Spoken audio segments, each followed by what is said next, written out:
Soy yo, Vicky, otra vez. So it's me again. I'd like to say here I am in sunny Spain, but unfortunately it's not sunny at all. It's raining and it's been raining for the past 3 days. So never mind. What with the extra 15 days that we've been given for lockdown here in Spain, which is good because it's keeping us all safe and we need to get on top of this virus. What with that and the rain, what better thing can we do than learn Spanish on YouTube or whatever? At least we can do some things. I mean, the way I look at it is, yes, we are stuck at home. We can't get out, but at least, you know, we are at home. We've got food, we've got telly, we've got YouTube, etc. So hopefully another 15 days, but I think the stricter we are with it, the sooner that it will be over, as it was in China. This is the way I look at it. So yes, stay at home, quédate en casa, as they say here in Spain, and hopefully it won't be long before we're all out and about again as usual. Um, Before I start, I just want to say thank you very much. I've got a lot of, I've got over 170 subscribers now on YouTube, which I know is brilliant. But obviously, I know that that's because a lot of it is because people can't really get out to do anything else. But anyway, I appreciate it just the same. Thank you. And if you enjoy the video, please give me the thumbs up as always. And if you haven't subscribed so far and you'd like to receive notifications of future videos, please press the subscribe button. So we've been looking at the imperfect tense. Yeah, was doing, used to do, anything that we did repeatedly in the past. We've done quite a few. We've done a conversation practice. We've done some practice with it. We've seen that it's one of the easier tenses because it's only got 3 irregular verbs. And yes, we're in the Break the Language Barrier book level 2. We're on page 48 because today we're going to look at this tense and concentrating on ser and estar. So every time we learn a new tense, anyone who's done my method will know, every time we learn a new tense, we always have a ser and estar practice because ser and estar is something that we find very difficult. In this, if you don't have the book, you know, people like to follow through the book. You can get it on Amazon. It's Break the Language Barrier Level 2, Vicki Riley, Vicki with an I. Amazon are delivering. You don't need the book to follow the tutorial. It will be self-explanatory, but what you do need to know, you need to know this tense already. So if you haven't done this tense, you need to look back through my videos for the tutorial on the imperfect tense. You need to know something about ser and estar and the difference between them. And there's quite a lot of videos in all the tenses we've done so far. If you look back through the videos that are already there, you will find a tutorial on ser and estar, at least one, because it's one of those recurring themes throughout Spanish that people always struggle with. So not just you, everybody is the same with this. Okay, so we're going to look at ser and estar, just concentrate on them just in the imperfect tense. So ser, let's look at what it would be in English first of all. So in this tense, if we were to take the verb to be and put it into this tense in English, we would say, I was, you were, he, she, it was, we were, yous were, or they were. Also, it could be I used to be, you used to be, he, she, it used to be, we used to be, use, you plural used to be, though of course we don't have that in English, and they used to be. Yeah, it could also be I was being. Yeah, we do use that in English. I was being, you were being, he, she, it was being, we were being, yous were being, they were being. And that's actually not in the book, so I'm going to look at that and change that, because it could mean all those things in English. So with the verb ser, it would be era, eras, era, eramos, erais, eran. Okay, because it's one of the only 3 irregular verbs in this tense. Estar is regular then, so it's estaba, estabas, estaba, estábamos, estabais, estaban. Now then, right, I'm not going to go through the differences between ser and estar. What I'm going to do is, as we go through the examples, I will say why it is one rather than the other.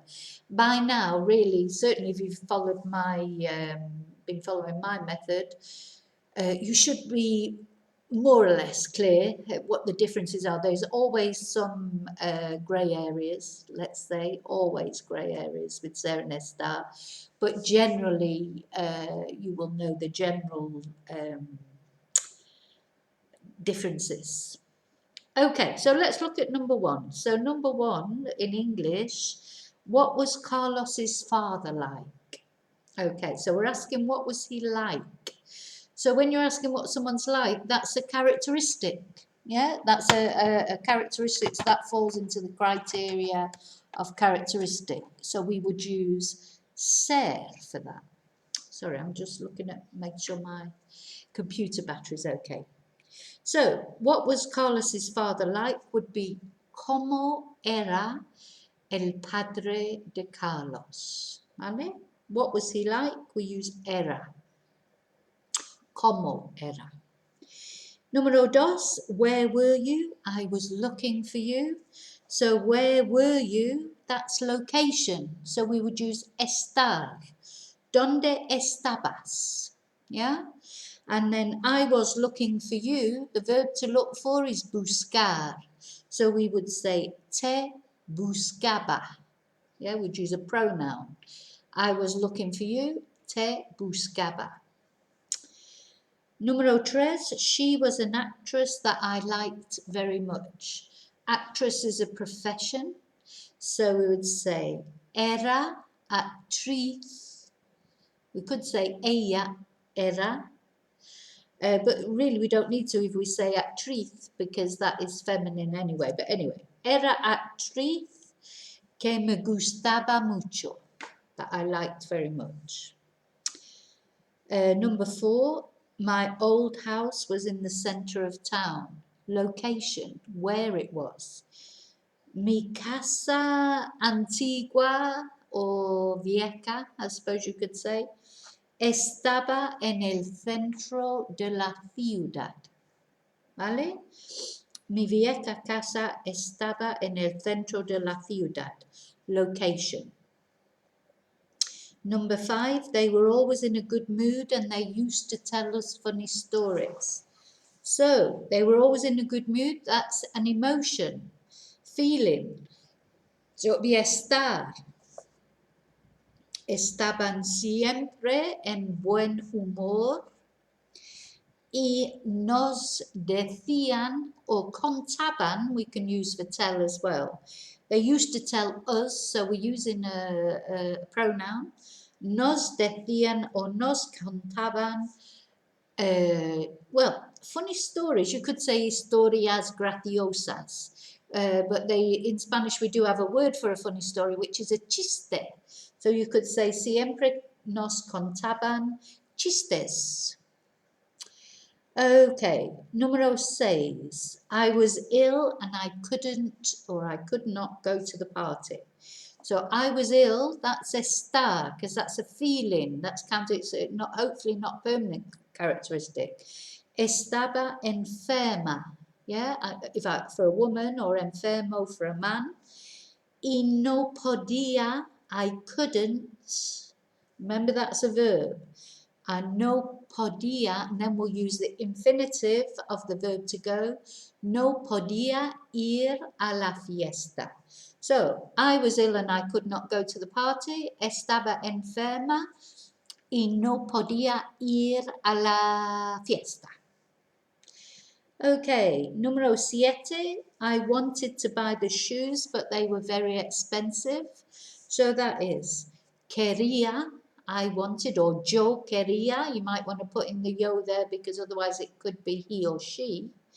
Because, of course, this tense, the first and third person singular are the same. Yo quería comprar los zapatos. I wanted to buy the shoes, pero eran caros. Yeah. Oh, muy caros. They were very expensive. Eran, they were, because that's a characteristic. So, expensive, even cheap, expensive, it's always the verb ser. Eran muy caros. Plural, masculino.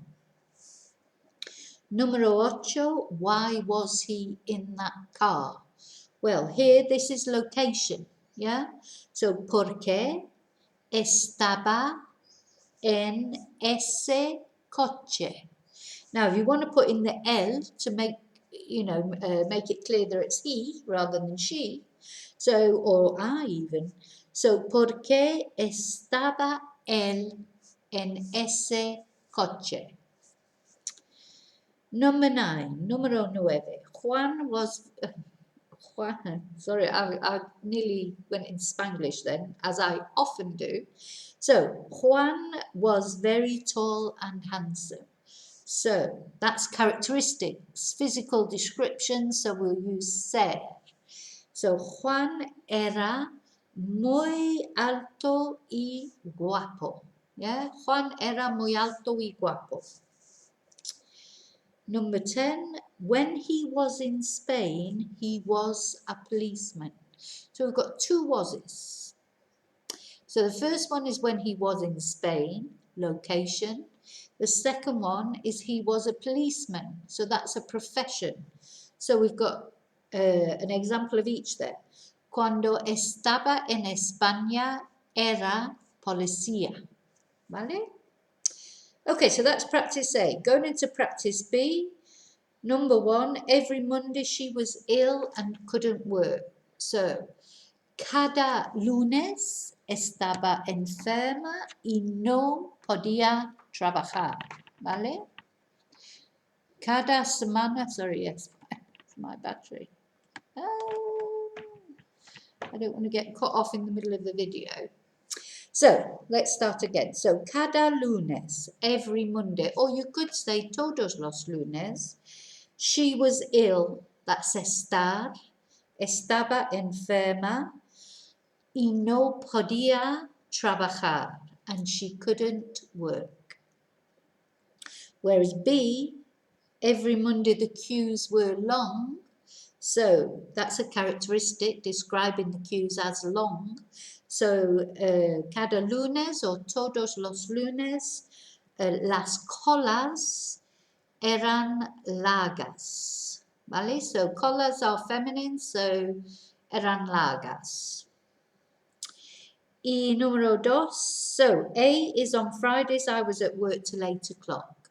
Location, where I was. So, again, los viernes estaba en el trabajo hasta las 8. ¿Vale? Whereas the B, on Fridays, the drinks were cheap. That's a characteristic. So, los viernes, las bebidas eran baratas. ¿Vale? Again, bebidas, feminine plural, so it's baratas. And then number 3, every week I was there at his house. So, every week, todas las semanas, or cada semana, I was there, location, estaba allí, a su casa, ¿vale? O en su casa también.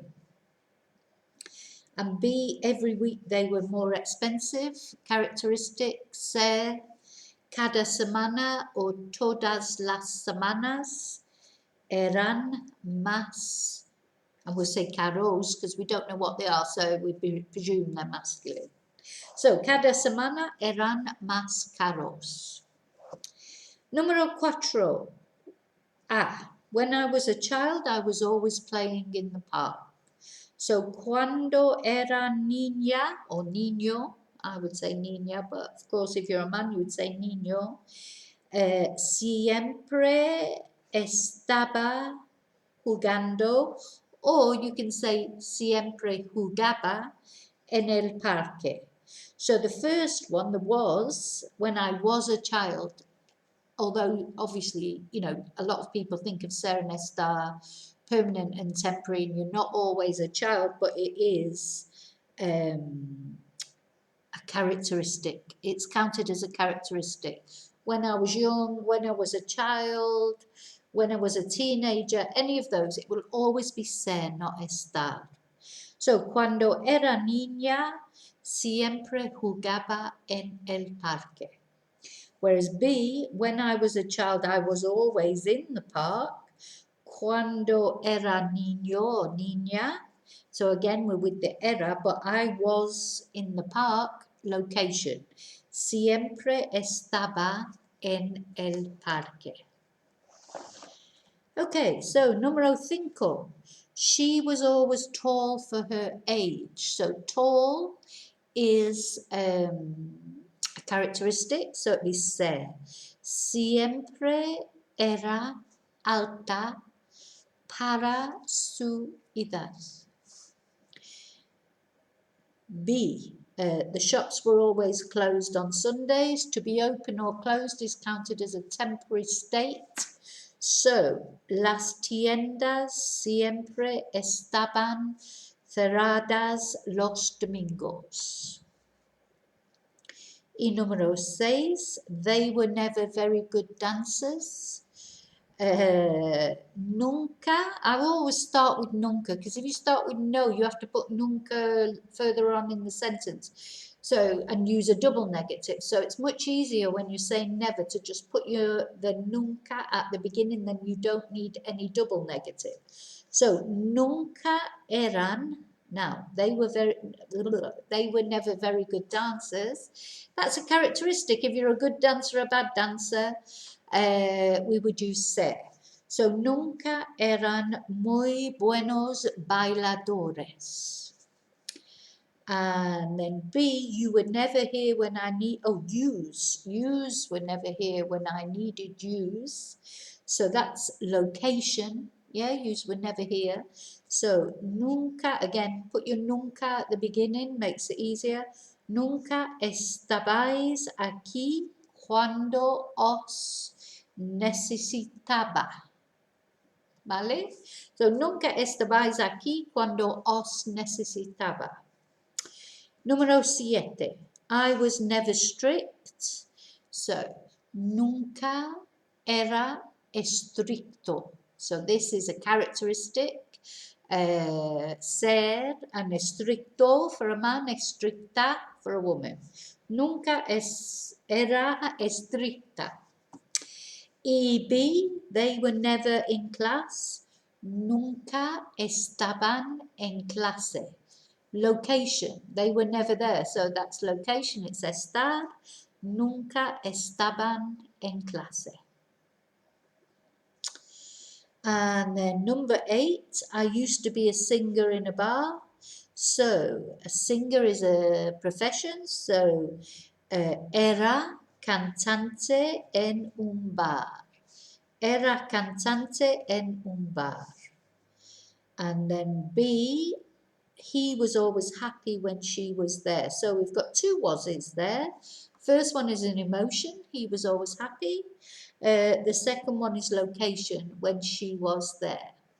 So, siempre él estaba, if you want to make it clear it's he. Feliz or contento, either of those is fine. Cuando ella estaba allí. So, él siempre estaba feliz o contento cuando ella estaba allí. Número 9. Yous were always very intelligent. Now, intelligence is a characteristic. There's a couple of ways we can say intelligent. I like the listo. because listo is a good example of the difference between ser and estar, because if you use listo with ser, it means intelligent.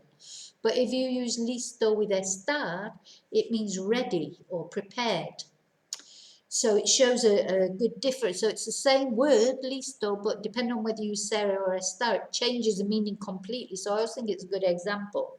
So use were always very intelligent. If we use listo, would be erais or siempre. Let's put the siempre first. Siempre erais muy listos. Yeah? Or you could say muy inteligentes también. Siempre erais muy inteligentes. Whereas the be, use were often on the beach when I was there. So you've got use were and I was, both of which are location. So they're both estar. A menudo is often. So we'll start with the often. A menudo estabais en la playa cuando estaba yo, or cuando estaba allí yo. Yeah, we probably need to put in the yo there to make sure it's when I was there rather than when he or she was there. So, siempre, sorry, not siempre, a menudo estabais en la playa cuando estaba allí yo. Número 10. Every year the holidays were more and more expensive. So every year, again, could either be cada año or todos los años. Las vacaciones, so todos los años or cada año. Las vacaciones, now, were more and more expensive. As I explained before, expensive, cheap is always ser. Eran más y más caras. Caras because vacaciones, a feminine plural. Y después in B, every year they were open later. Open or closed is a temporary state, so we'd use estar. Cada año or todos los años estaban abiertos. Abiertos, because it's they were. So cada año estaban abiertos más tarde. So we don't have a single word for later in Spanish. It's más tarde is later. Bueno, so did you get them all right? I hope so. I mean, if you've done them in the book before going through this, I mean, you do have the answers in the book, to be fair, in the back of the book if you've checked them through. But any that you didn't get right, or you didn't guess right, or you're not sure why, still not sure why it should be. I mean, apart from referring back to the previous tutorials which explain perhaps in more depth, I mean, I haven't explained the differences there, I've just gone through them at the end of the example. Yeah, it's always a good idea to go back over them. Serenistan never stops, what's the word, never seems to become really clear for a long time, because what I've found in experience of teaching is that quite often people get to grips with it in the present tense, and then when we go off into other tenses, past tenses, etc., it all clouds over again. A good idea sometimes when you're trying to work out if it's ser or estar is to put it into the present tense. So for example, that one, every Monday she was ill. If you think every Monday she is ill, then people go, oh yeah, of course it's estar, because it's easier for them to think of it in the present tense.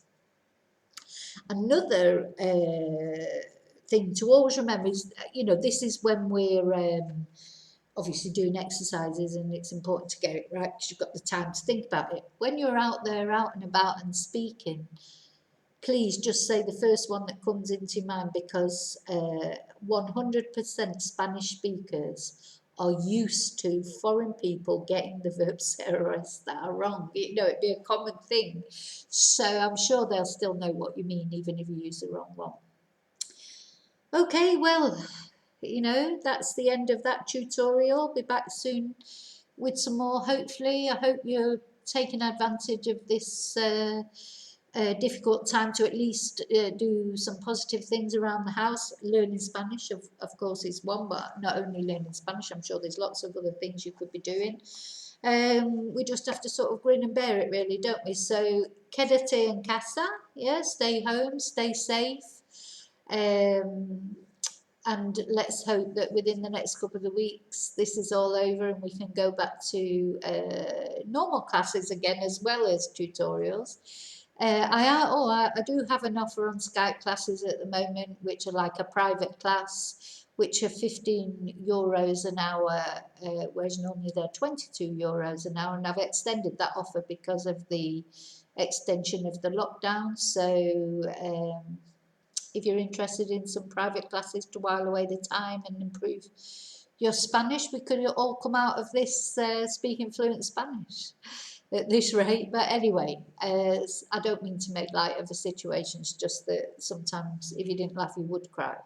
So, okay, take care, everyone. Vale, hasta la próxima y practica mucho.